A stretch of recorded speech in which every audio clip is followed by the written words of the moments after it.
சித்திரங்கள் எல்லாம் பார்த்து முடித்ததும் விக்கிரமன் தயங்கிய குரலில் அப்பா என்றான். மகாராஜா அவனை அன்பு கனிய பார்த்து, என்ன கேட்க வேண்டுமோ கேள் குழந்தாய், சொல்ல வேண்டியதை எல்லாம் தயங்காமல் சொல்லிவிடு. இனிமேல் சந்தர்ப்பம் கிடைப்பது அரிது என்றார். ஒன்றுமில்லையப்பா, இந்த சித்திரங்கள் எல்லாம் எவ்வளவு நன்றாய் இருக்கின்றன என்று சொல்ல ஆரம்பித்தேன். இவ்வளவு அற்புதமாய் சித்திரம் எழுத எப்போது கற்றுக்கொண்டீர்கள்?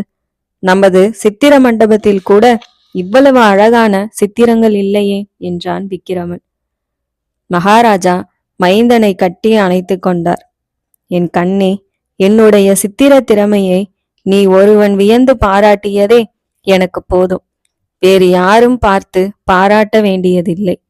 என் மனதில் இருந்த ஏக்கம் இன்று தீர்ந்தது என்றார். ஆனால் அப்பா, எதற்காக உங்கள் வித்தையை நீங்கள் இவ்விதம் ஒளித்து வைத்திருக்க வேண்டும்? இந்த ஆச்சரியமான சித்திரங்களை பற்றி நீங்கள் வெட்கப்பட வேண்டிய அவசியம் என்ன?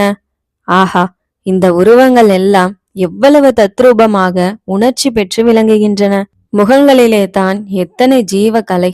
இவ்வளவு ஆச்சரியமான சித்திரங்களை வேறு யார் எழுத முடியும்? ஏன் இந்த திருட்டு மண்டபத்தில் இவற்றை பூட்டி வைத்திருக்க வேண்டும்? எல்லாரும் பார்த்து சந்தோஷப்பட்டால் என்ன என்று விக்கிரமன் ஆத்திரமாய் பேசினான். அப்போது பார்த்திப மகாராஜா சொல்லுகிறார். கேள் விக்கிரமா, இந்த உலகத்தில் எவன் அதிகாரமும் சக்தியும் உற்றிருக்கிறானோ அவனிடம் உள்ள வித்தையைத்தான் உலகம் ஒப்புக்கொண்டு பாராட்டும்.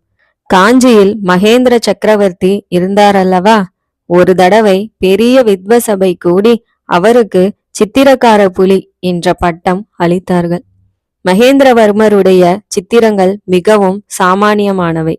ஆனாலும் அவற்றை புகழாதவர் கிடையாது. இப்போதுள்ள நரசிம்ம சக்கரவர்த்திக்கு இது மாதிரி எத்தனையோ பட்டப்பெயர்கள் உண்டு. சித்திரக்கலையில் சிங்கம், கான வித்தையில் நாரதர், சிற்பத்தில் விஸ்வகர்மா. உலகம் இப்படியெல்லாம் அவரை போற்றுகிறது. ஏன்? அவரிடம் பெரிய சைன்யம் இருப்பதினால்தான் குழந்தாய். தெய்வத்துக்கு ஏழை செல்வன் என்ற வித்தியாசம் இல்லை.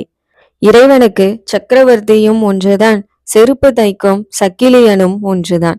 ஆனாலும் இந்த உலகத்தில் தெய்வத்தின் பிரதிநிதிகளாய் இருப்பவர்கள் கூட பெரிய படைபலம் உள்ளவன் பக்கமே தெய்வமும் இருப்பதாய் கருதுகிறார்கள்.